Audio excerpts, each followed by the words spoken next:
Максим танк, маті, старая маті за лучиной, кашулю шиє і узор, виводить пісні солов'їной, шляхами святоянських зор.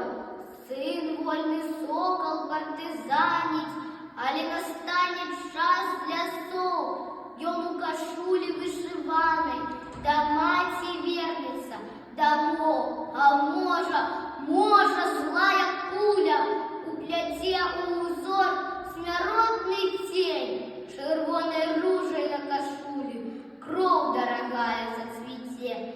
Не повинен он загинуть, старая хилить голову, і сльози на кашулю сина з очей гаряче пливуть, полуночний сон не хмарить маті, на шибах починає дніть, червоною ниткою закляття тче на кужильнім полотні.